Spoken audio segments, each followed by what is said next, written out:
За бүгдээрээ сайн байцгаана уу? За та бүхэндээ яг энэ дээрс уулзахдаа баяртай. Тэгээд эзэн бас энэ боломжийг надад олгосон үнэхээр талархаж байна. Тэгээд та бүгдийг харахтаа би яг саяны дуун дээр гардаг шиг те Бурхны өргөөнд мөнхийн мөнхөд хамт байхаар дуудагдсан хүмүүс байна гэж харж байна. Тэгээд үнэхээр өрөөлтөө ёо гэж хэлмээр байна. За тэгээд бүгдээрээ хамтдаа яг түрүүчийн удаа номлуудаас үргэлжлүүлээд Бурхны өмнөөс хамтдаа суралцъя. Тэгээд нэгдүгээр Тимот ном маань явж байгаа те. За өнөөдөр болохоор 3 дугаар бүлгийн сүүлийн хэсэг болон 4 дугаар бүлгийн хэн дунд хүртэл одоо бүгдээрээ хамтдаа Бурхны өмнөөс суралцъя. Тэгээд хамтдаа энэ цагийг Бурханд өргөөд залбирцгаая. За эзэн минь танд баярлалаа. Бидэнд энэ боломжийг таны үгийг хамтдаа хуваалцах, ярилцах тунгайхан цагийг олгохын төлөө баярлалаа эзэн. Тэгээд таны үг үнэхээр энд байгаа хүн нэг бүрт үнэхээр хэрэгцээтэй байдлаар хүрэх болтугай, урамшуулж, босгон байгуулж, гэмшүүлж, ухааруулж, ойлгуулах болтугай гэж гуйж байна. Тэгээд энэ цагт та хамт байж та өөрөө ярьж өгөрөө гэж эзэн Есүсийн нэрээр даатхан залбирч байна. Амен. За бүгдээрээ 1-р Тимот 3 дугаар бүлэг 14 дугаар ишлэлээс хамтдаа уншъя. За би чам дээр хурдхан очин хэмээн найдаж эдгээрийг бичлээ. Гэхдээ намайг саадсан байлаач чи үнний баган ба суур болсон амьд бурхны чуулганд тодруулбал бурхны өргөөнд биеэ хэрхэн авч явах ёстойг мэддэг байх учиртай. Сүсэг бишрлийн нууц нь агуу гэдэг нь гарцаагүй юм. Тэрээр махбодоор үзэгдэж, сүнсээр зөвтгөгдөж, тэнгэр элч нарт харагдаж, бусад үндэснүүдэд тунхаглагдаж, ертөнцийг итгүүлэн цог жавхлан тагаар дээш авагджээ гэв. За тэгэхээр энэ дээрс 3 дугаар бүлэг маань ер нь бол халамжлагч үйлчлэгч нар ямар шалгуураар байх ёстой тухай ярьсан тий. Үргэлжлүүлээд Паул маань Тимотед хэлэхдээ за би бол чамдаар ингээд очимоор байна. Гэхдээ би очихгүй байсан ч гэсэн чи бурхны өргөөнд бие хэрхэн авч явах ёстойг мэддэг байх учиртай. Тэгэхээр бурхны өргөөг тодруулж өгөхдөө үнний баган ба суур болсон амьд бурхны чуулганд гэдэг. Тэгэхээр үнэн гэдгийг бид мэднэ тий. Есүс бол зам, үнэн, амь мөн. Тэгэхээр энэ чуулган Есүс дээр суурилж баган уусан Есүсээр босгон байгуулагдж байгаа чуулган учраас үнэн дотор үнэн л орших ёстой. Үнэн чуулган дотор чи үнээр л явах ёстой. Үүнд хэрхэн яаж бие авч явах ёстойг чи мэддэг байх учиртай гэж зааж байгаа. Тэгэхээр үнэн дотор хөл нийлүүлэн алхах тухай одоо энэ Тимот ном маань тэр чигээрээ ер нь бол зааж байгаа тий. За тэгээд 14 дугаар ишлэлээр сүсэг бишрлийн нууц нь агуу гэдэг нь гарцаагүй юм. За сүсэг бишрэл гэдгийг яг стандарт монгол орчуулгын аппликейшн дээр нөгөө тайлбарна гэдэг те. Бид нар пясан нэгэд харах юм бол за ийм тайлбар байна. Христэд итгэсэн итгэлдээ тууштай байж залбирал, гуйлд, хүндэтгэл, мөргөл, амьдралын зам мөрөө бүгдийг нь Бурхны хүслийн дагуу байлгадаг хүнийг сүсэг бишрэлтэй хүн гинэ гэсэн байна. Тэгэхээр энийг би бол яг товчхон хэлэх юм бол бурханлаг төлөв байдлаар амьдрдаг хүнийг гэж хэлмээр санагдаад байна. Бүх зүйл нь амьдралынх нь бүх одоо хариу одоо урвал гэх юм уу одоо амьдрал нэг нөхцөл байдалд хандахдаа бурханлаг арга замаар ханддаг хүнийг сүсэг бишрэлтэй хүн гэж хэлж байгаа. Тэгэхээр энэ бол маш агуу гэдгийг хэлж байна. Тэгэхээр ямар хүн сүсэг бишрэлтэй байх юм гэхээр яг энэ дараагийн хэсэг дээр тэрээр махбодоор үзэгдэж, сүнсээр зөвтгөгдөж, тэнгэр элч нарт харагдаж, бусад үндэснүүдэд тунхаглагдаж гэдэг. Энэ хэсэг дээр яг Христийн тухай ярьж байгаа. Товчхондоо бол энэ яг товч сайн мэдээ шиг надад санагдаж байгаа. Христ махбодоор буюу энэ дэлхийд махбодон биеэр мэндэлсэн. Сүнсээр зөвтгөгдөж буюу тэр өөрөө Бурхны эцгээр зөвтгөгдөж улмаар биднийг эзний Бурхны өмнө зөвтгөгсөн. Тэнгэр элч нарт харагдаж Христийг төрөхөд мэдлэхэд тэнгэр элч нар байсан. Түүнийг өгөхөд тэнгэр элч нар байсан. Амьлахад тэнгэр элч нар байсан. Түүнийг дээш авагдахад тэнгэр элч нар байсан. Бид нар ингээд сайн мэдээ болон номуудыг уншаад үзэхэд тэр бүх цаг үед тэнгэр элч нар байсан. Тэгэхээр тэнгэр элч нар бол Бурхныг анх удаа хүний махан биеэр төрж байгааг харсан, анх удаа үхээд амьлж байгааг харсан. Тэгээд энэ одоо үйл явдал нь бүх үндэстэнд тунхаглагдаж, энэнд итгэснээр улмаар бидний нөгөө гол ярих ёстой зүйл маань энэ болж байгаа. Үүний дагуу бид нар амьдрах юм бол сүсэг бишрэлтэй хүн. Энэнд итгэж амьдрал гэсэн санааг энд явж байна гэж харж байна. Христийн хийсэн зүйл бол энэ. Тэрээр энэ ажлаа хийсэн учраас цог жавхлантайгаар дээш авагджээ гэдэг. За тэгээд Христ дээш авагдсан тийм үү. За үргэлжлүүлээд 3 дугаар бүлэг рүү орчих. Эцсийн цаг үед зарим нь мэхлэгч сүнснүүд 4 дугаар бүлэг рүү шавчлаа. Эцсийн цаг үед зарим нь мэхлэгч сүнснүүд чөтгөрүүдийн сургаалд автаж итгэлээ орхино гэдгийг сүнс маш тодорхой хэлж байна. За Христ авагдсан. За тэгмүүд эцсийн цаг үе гэдгийг тэр тайлбар хэсэг дээрээс нь харуул стандарт Монгол орчуулгын тайлбараас би явж байгаа шүү. За эцсийн цаг үе гэдгийг Христ эргэж ирэхийн өмнө үе. Тэр дээш авагдсан бол эргэж ирнэ. Энэ бол эцсийн цаг үе. За энэ үеийн өмнө юу болох вэ гэдгийг 4-р бүлгийн 1-р эшлэлээр хэлсэн байна. Эргэж ирэх үед нэг 3 зүйл ярьсан байна тий. За мэхлэгч сүнснүүд, чөтгөрүүдийн сургаал, итгэлээ орхих гэсэн 3 аюул яваад байна тийм үү? За мэхлэгч сүнснүүд гэж яг хэнийг хэлээд байна? Бурхны эсрэг тэрслэн босцож унсан тэнгэр элчүүд болох чөтгөрүүд буюу хүмүүсийг өмнөний замаас үргэлж гажуудуулахын төлөө үйлчилдэг тэр тэнгэр элч нарыг хэлж байна гэсэн байна. За тэгээд тэд нар болохоор сургаал алдна. Түүнийг чөтгөрүүдийн сургаал гэж байгаа. Чөтгөрүүдийн сургаал. Ингэснээр хүмүүс итгэлээ орхино. Бурхнаас ургана. Христийг үгүйсгэнэ. Нэгэн цагт Христийг дагаа явж ирсэн хүмүүс итгэлээ орхих болно. Ийм зүйл эцсийн цаг үед болно гэсэн юм. Одоо сүнс үнийг маш тодорхой хэлж байна. Буюу энэ аюул байна. За тэгвэл үүний эсрэг яг гоо. Гэхдээ 2-р ишлээс үзэх юм бол энэ зүйл болоход хвчлэн юу болдог вэ гэвэл тэд ухамсараа гэж дүр эсхэн худал ярьж гэрлэхийг хоригддаг төдийгүй итгэж үннийг мэдсэн хүмүүсийг талархалтайгаар хүлээн авах хэмээн Бурхны бүтээсэн хоол хүнсийг цэрлэхийг шаарддаг ажээ. За ухамсараа гэсэн хүн яах вэ? За тайлбараас нь харах юм бол зөв бурууг ялган таних ёс суртахууны чадвараа алдна. Эсвэл тэр нь багасна. Зөв буруу ялгаж танихаа болдог байна. За тэгээд дүр эсгэж худал ярина гэдэг нь үндсэндээ хоёр нүртэй гэсэн. Чуулганд нэг байдлаар бие явж явна. Магадгүй гараа дахиад өөр байдлаар амьдрна. Энийг бол ер нь хоёр нүртэй гэж байгаа. Эсвэл ярьж байгаа зүйл нь өөрийнх нь жинхэнэ санаа бодолтой нийцэхгүй байх үед. Өөрийнхөө бузар мөн эрх ашигын төлөө Бурхны үгийг ашиглах чадaltaй. Ашигладаг. Хүмүүсээ тэгж ятхан синхрүүлдэг. За энэний хамгийн том жишээ нь гэрлэхийг хоригддаг, хоол хүнсийг цэрлдэг гэж байна. За яг энэ цаг үед Тимотийн яг энэ одоо манай ирний за 1-р зам гэсэн үг шүү дээ. Энэ цаг үед ямар одоо ийм сургаал намлал одоо гаж буруу урсгал байсан байг вэ? Гностизм буюу одоо би болвол махан бид бол бузар муу юм аа. Махан бие болвол сүнс бол сайн юм аа гэсэн ийм одоо үзэл суртал тэр үед одоо хүчээ авч ирсэн байх нь. Тэгэхээр энэ бол гэрлэлт, бэлгийн харилцаа гэдэг зүйл бол бузар муу. Сүнс бол сайн. Одоо энэ үндсэндээ ингээд махбодыг ингээд залхаан цээрлүүлэх нь тэр гностизмын гол үзэл суртал байсан. Махбод бол бузар муу. Тэгэнгүүт бидний махбодыг хэн бүтээсэн бэлээ? Бурхан бүтээсэн тий. Үндсэндээ өөрөөр хэлбэл Бурхны бүтээлийг бузар муу гэж хэлж байгаа юм адилхан байна.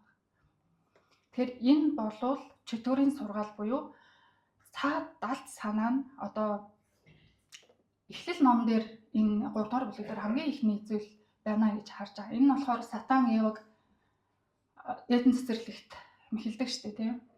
Энэ альмыг үнэхээр бурхан чам битгий дээр гэж хэлсэн. Гингүүд Ева тэгж хэлсэн. Тэнгүүд Сатан болохоор үгүй өхнө гэж хэлсэн гэдэг тийм үү. Тэгэхээр үгүй чи хөхгүй. Харин ч чи бүр сайн муу мэдээд нүд чинь нэгдэн гэдгийг бурхан мэдж байгаа. Тэгэхээр энэ сургаалын энэ одоо сурталын үгийнхэн цаана юу явж байгаа гэвэл бурхан чамаа сайн сайхан харамлдаг нэгдүгээр. Хоёрдугаар чи өөрөө бурхан шиг байж болно. Чи бурхангүйгээр амьдрч чадна. Гэсэн ер нь ийм үзэл суртал чөтгөрүүдийн сургаалын гол хунд одоо суур болдог. Үргэлж яг энэ араам дотор явж байдаг. Наана өнгөн нь өөр байж болно. Цаад сутах санаа нь үргэлж хүнийг бурхнаас холдуулах гэсэн эсвэл бурхангүйгээр бие дааж амьдрахыг ятгадаг. Чи чадна штэ. Өөр дээр нь төвлөрүүлдэг.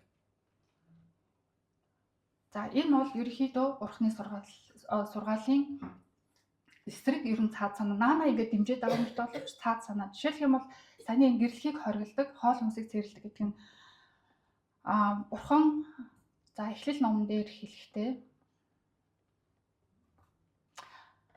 Эхлэл номын 9:1-3 дээр бурхан Ноахыг бүх хөвгүүдийг нь өрөөн тэдэнд өсөж олшрон газар дэлхийг дүүргэцгээе.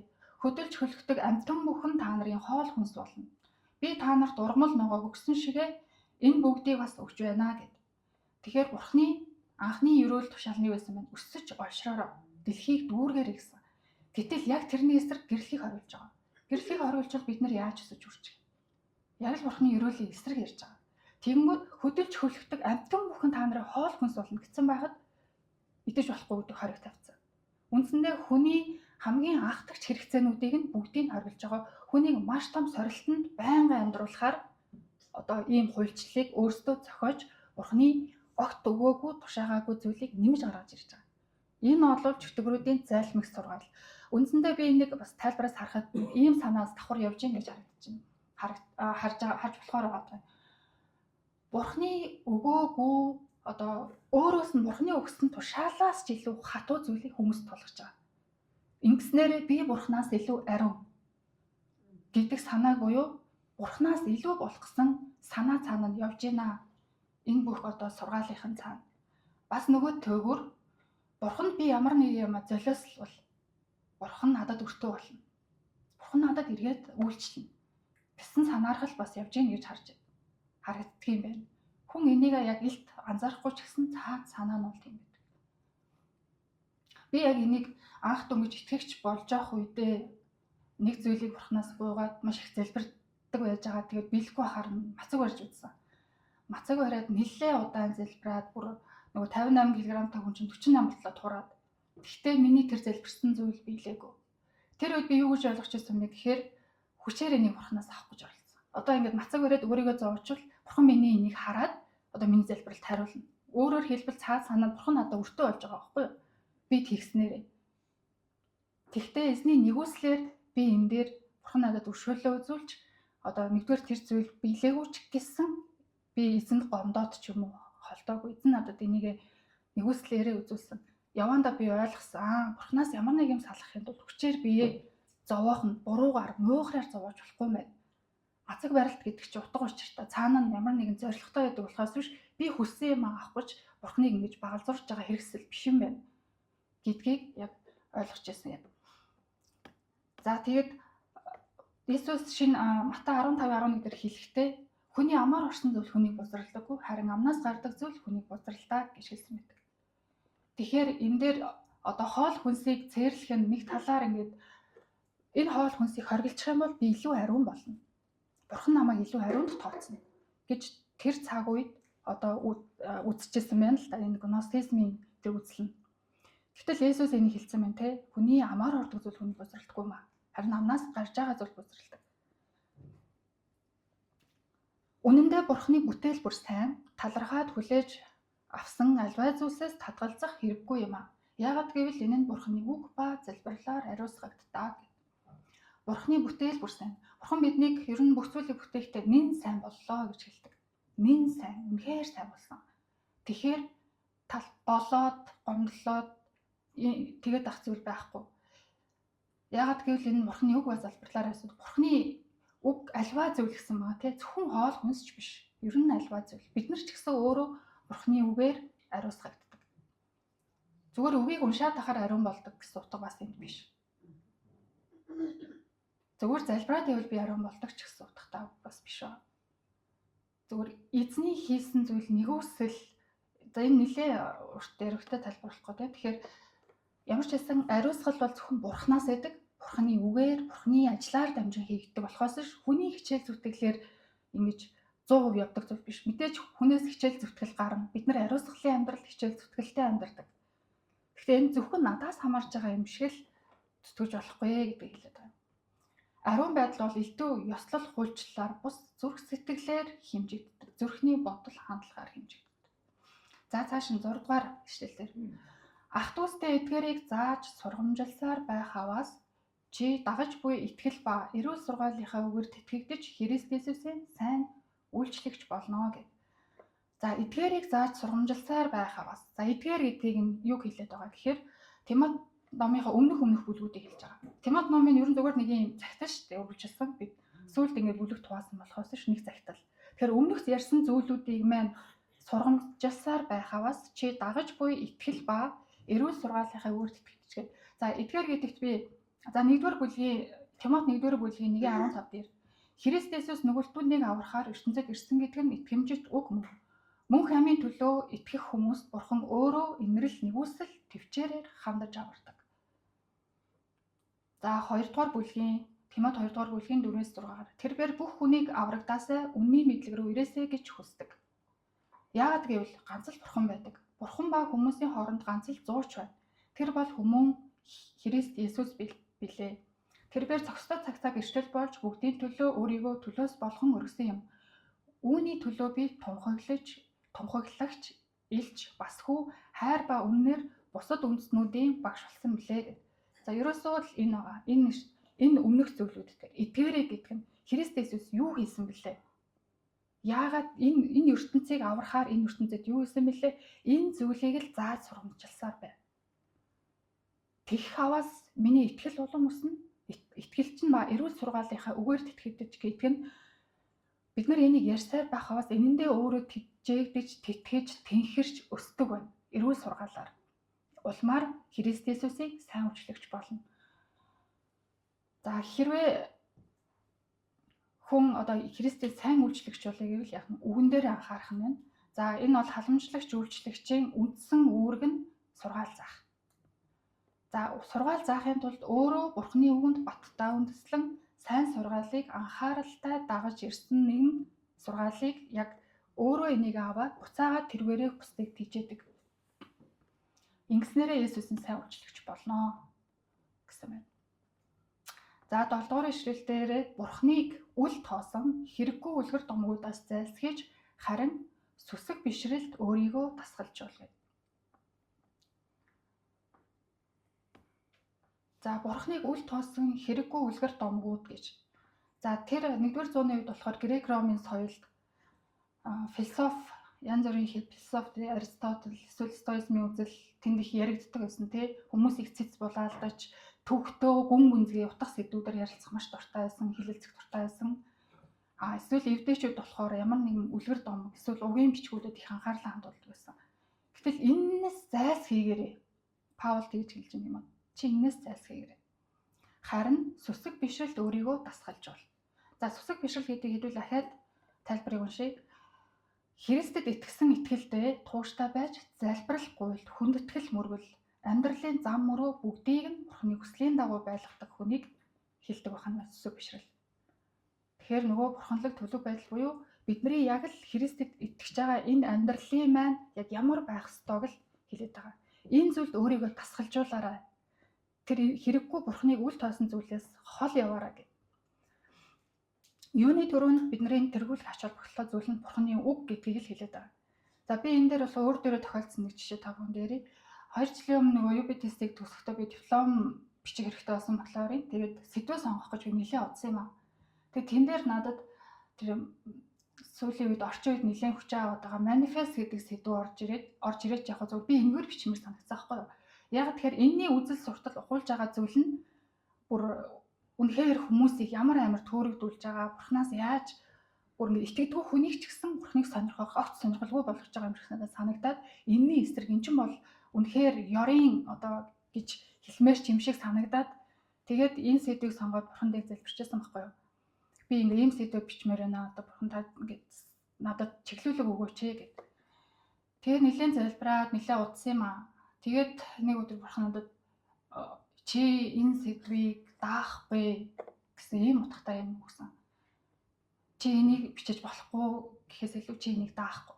Яагаад гэхэд би өөрөө энэний эсрэг явж энийг судалж байгаа тэр чигтээ энэ рүүгөө гүн гүнзгий ороод итгэлээс холдох аюултай гэдгийг Бурхан надад сануулсан. Хүн айгүй амархан гэм нүгэл рүү орохдоо эсвэл итгэлээс холдохдоо маш амархан. Тийм болохоор Бурхан надад энийг би бол нэгэнд итгээд ингээ бараг 10 жил болох ч байгаа юм чинь те итгэлээс олно гэж байхгүй гэсэн бодол надад байгаад байдаг. Гэтэл Бурхан чи сорилтонд ороод өөрийгөө бүр мөсөн алдчих болохоор энэ аюулд өөрийгөө оруулах гэдэг. Хэрэггүй юмнаас хол байгаарай гэдэг. Тэр яг л энэ байгаа. Бурхныг үл тоосон энэ хэрэггүй домгуудыг ингээ тэрний эсрэг ингэж одоо номлох биш харин эсрэгээрээ зөвийг нь л номлоход болно. Заавал гаж юм байдгийг шүү, тийм байдгийг шүү гэдэг ингээ яриад ч юм уу. Тийм байх шаардлагагүй гэдгийг Бурхан надад сануулсан. Тэгэд энэ дээрээс би яг өөрөө нэг ойлгож байгаа маа бусад зүгээр маш товчхон ингээд за тэгвэл би энэний эсрэг зүгээр ингээд яаж би бас өөрөө ойлгомоор байсан тухай манифестыг ингээд хийдэг хүмүүс чинь одоо ер нь бол бодол хүчтэй, бодлын хүчээр чи өөрийнхөө амьдралыг бүтээж чадна те. ертөнц чиний хүссэн бүгдийг ингээд өөх боломжтой гэдэг талаар ярьдаг. Бурхан руу огт хандуулдаггүй. Зөвхөн өөр дээр нь төвлөрүүлдэг зүйл. Тэнгүүд залбирал аа бидний хувьд те бурхан руу ханддаг залбирал, хүсэл, буйлтаа бид нар өргөдөг. Тэнгүүд одоо манифест хийдэг ч юм уу тийм хүмүүс чиний наад залбирал чинь зүгээр л манифест л шүү дээ. Хандж байгаа чинь бурхан болохоос шинийн дэд ялгаа бол байхгүй. Заавал ингэх шаардлагагүй гэдэг ч юм уу. Ийм зүйл бас харагдаад ажиглагдаад байсан. Тэгээд би бурханд яг хандчихсан. Тэгвэл та надаа энэний ялгааг л хэлээд өгч. Тэгэхэд эзэн надаа ерөөсөө маш тодорхойгоор, маш товчхоноор миний амьдралын үйл явдалтай уялдуулаад Гэвлэл номон дээр нөгөө Мосе Израильчуудыг Египтээс авч гардаг тий. Тэр үед Израильчууд цөлд гин нүгэл хийгээд бурхан яг тэр үед за би та нарт ахиж явахгүй хэрэв хамт явбал би та нарыг одоо сүнэчж мэдхээр тийм учраас би та нартай явахгүй тарин урд чинь та нар тэнгэр элчээ биелгээ. Тэгээ та нар яв гэхэд Мосе гуйдаг тий. Та өөрөө л явахгүй бол бидний битгий эндээс явуулаач гэдэг. Яг тэр үед бид нар ер нь ерхий амьдрал дээр амьдралын маань үр дүн харагдж байгаа байдал нь итгэвч биш ч яг адилхан харагдчих болно. Нэх гайхуулаад гоцроод ах нь бидний амьдрал байхгүй ч болно. Гэтэ биднийг ялгадаг ганц зүйл бол бурхны оршихуй юм байна гэдгийг бурхан надад хэлжсэн. Энэ бол бурхан өөрөө хамт яваагаараа бид нар бусдаас ялгаатай арт хүн болдог. Бусдаас тусгаар арт хүн болдог. Ариун арт хүн болдог. Тэгээд энийг ойлгосны дараа би яг окей за би ерөөсөө ойлголоо. Ийм зүйлийн араас хөөцөлдөж учрыг нуулж тэгж өөрийгөө эсдэлд оруулах хэрэггүй юм байна. Харин зүгээр бурхны үг юу вэ гэдгээс судлаад диплом бичсэн нэр юм байна гэдэг дээр ирж ирсэн. Тэгэхээр бид нар илүү сүсэг бишрэлт одоо өөрийгөө дасгалжуулна гэдэг нь бурхны үгээ л судлахыг, бурхантай харилцаан дээр л анхаарахыг хэлж байна гэсэн үг байна. За тэгээд 8 дугаар ишлэлээр бие махбодын дасгал нь багахан тустай харин одоогийн болон хожмын амьдралын амлалт бүхий сүсэг бишрэл нь бүх зүйл тустай гэж. За өнөөдөр бидний яг энэ хүртэл ингээд үсгэд сүсэг бишрэл гэдэг үг 3 удаа гарч байгаа. Тэгэхээр энэ өнөөдрийн яригдж байгаа чухал үг маань сүсэг бишрэл гэдэг л үг болж байна. 3 удаа давтагдж байгаа учраас. За 1-р зууны үед болохоор бие махбодын дасгалыг ер нь маш өндөрт үнэлдэг байсан юм байна л да. Одоо нөгөө олимпич нь грекээс үүсэн те. Тэгээд одоо Ромын тэр гладиаторуудын тулаан ч юм уу бие махбодын хүчинд маш их ач холбогдол өгч аюул өндрөөр үнэлдэг. Үүнийхээ тулаа маш их бэлтгэл сургалтыг ч хийдэг байсан юм байна. Тэнгүүд та нар энэндээ ингэж анхаардаг, хичээл зүтгэл гаргадаг шигээ сүсэг бишрэлтэй амьдралд бурханлаг амьдралын төлөө энэ хичээл зүтгэлээ гаргаач. Энэ нь болохоор мөнхийн ач тустай. Яг одоо байгаа чиний амьдралч тустай, мөнхийн мөхөж чам тустай зүйл. Бие махбодын дасгал бол яг хэсэгхэн зур бид нар залуу наснаа л магадгүй бие махбодын дасгал хөдөлгөөнийг хийж чадна. За магадгүй өтөлтлөө хийж болох л. Гэхдээ зөвхөн энэ бол багахан тустай. Энэ зөвхөн амьдралаар л дуусна. Гэтэл сүсэг бишрэл буюу бурханлаг амьдрал, бурхныг эрен хайсан, бурхантай харилцаатай энэ амьдрал маань мөнхийн ач тустай. Энэ зүйлд анхаарлаа хандуулаач. Гэсэн маа. За тэгээд энийг ингээ үзэхээр зүгээр пастор ахлагч нар л хэлээд байгаа юм шиг санагдахгүй байна. Энэ бол яг бүх итгэгчд хамааралтай. 2-р Петр 1:5-9 дээр иймээс та нар бүх талаар чармааж, итгэл дээрээ эрхэм чанар дээрээ мэдлэгийг, мэдлэг дээрээ бие захирах чадвар дээрээ төвчээр дээрээ сүсэг бишрэл дээрээ ахан дүүсийн хайрыг, ахан дүүсийн хайр дээрээ бүгдийг хайрлах хайрыг нэмэгтүүн гэд. Энэ бол зүгээр итгэгчдэд өгсөн одоо цагталтай. Тэгэл энийг харахаар яг пастор ахлагч нарт өгснөөс ямар ч ялгаа байхгүй. Ялгаагүйгээр бид нар одоо пастор ахлагч гэхээр л нэг юм өндөр цензүүртэй те бүр юм биднээс илүү өндөр байх ёстой юм шиг бас бид нар яг ойлгож болохгүй байгаа. Бид нар ч гэсэн яг адилхан өгсөн. Бид нар яг үндэ итгэвч биш хүмүүст бол пастор ахлагч нь л болдог. Христэд итгэдэг гингүүд л шууд бид нарыг ингээл шууд цензурдэл эхэлдэг тийм үү? Ямар нэг ингээд гин буруу юу ч хийхгүй маш өөсөйгөө гин зэмгүй амьдрах ёстой юм шиг хүлээлт хүмүүст үүсчдэг. Тэгэхээр бид нар яаж амьдрах ёстой вэ гэдгээ яг л адилхан пастор ахлагчийн дааны л бие авч явах ёстой. Бусдад Христийг харуулахын тулд итгэлийн амьдралаа одоо ингээд яг зарим хүмүүс тэгдэгтэй ингээд бид нар бол амьд библи юм аа, явдаг библи юм аа гэж ярьдаг. Энэ би бол энэтэй санал нэгддэг бас.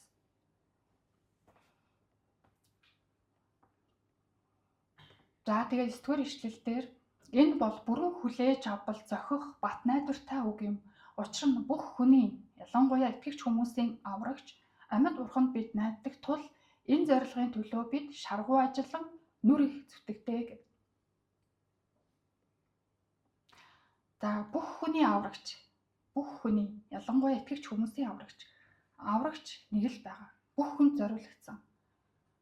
Итгэж аврагдвал бүх хүн боломжтой. Гэхдээ бид нар нэгэнт авралыг авсан итгэгч хүмүүсийн аврагч бол амьд бурхан. Амьд бурхан гэдэг бол биднэрт бурхантай амьд харилцаатай байх.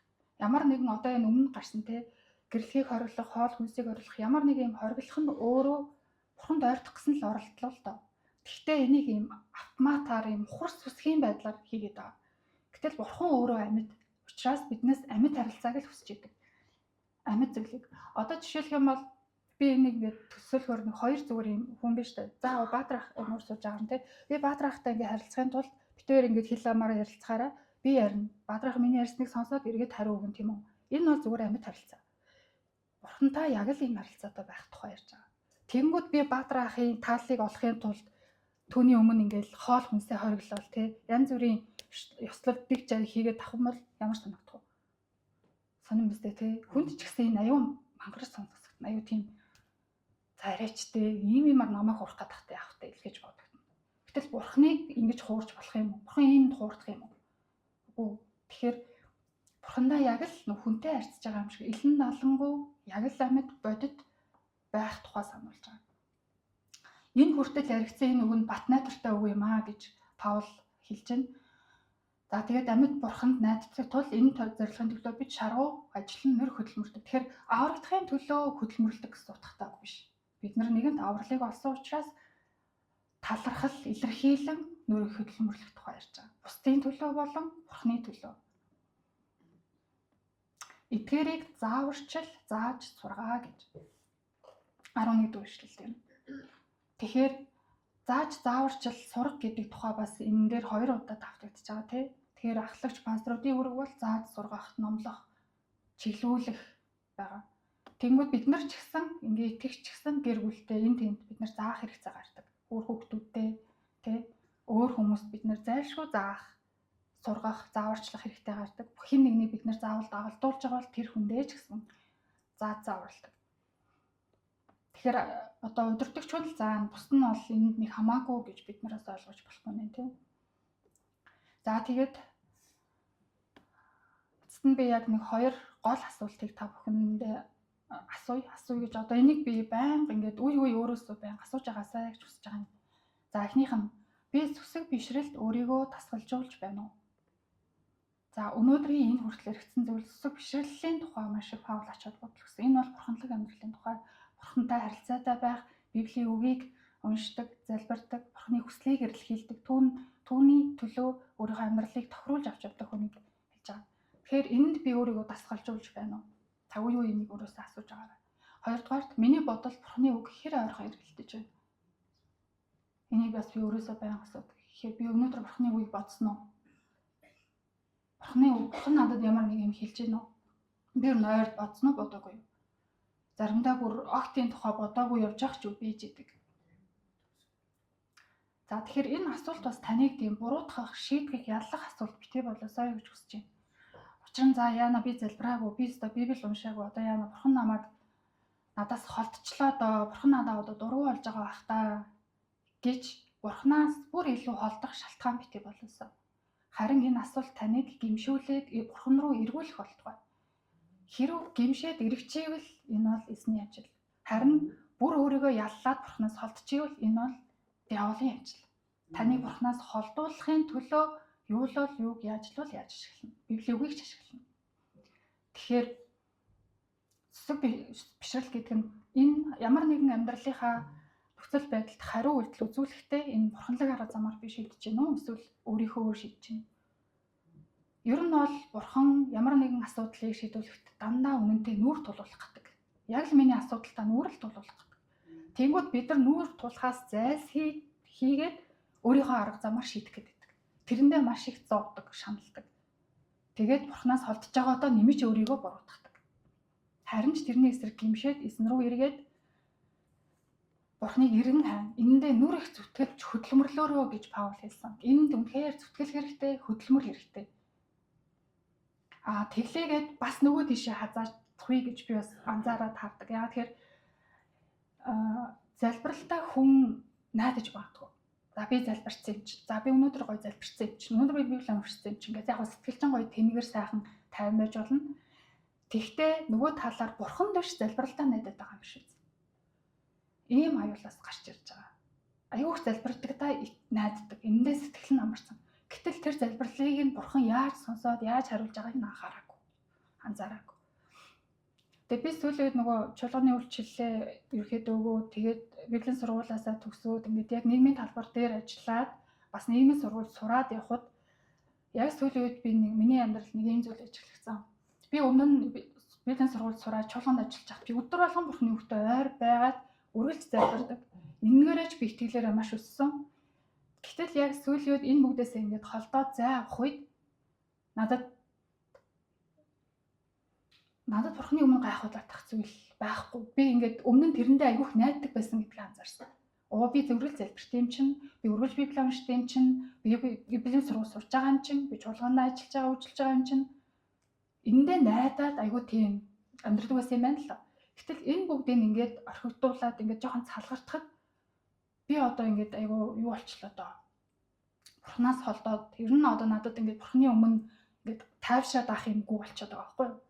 Тэгээд би энэ Библи уншиж байгаа, залбирч байгаа их найддаг байсан юм. Бурхантай харилцаа энэ дээр тулгуурлахгүй яг 100. Харин бурхан яг надад яаж хандж чинь бурхны хүсэл юу вэ? Бурхны бодол юу вэ? Энийг би хэр их анзаарч ийн гэдгийг л мэдэх хэрэгтэй байсан байна.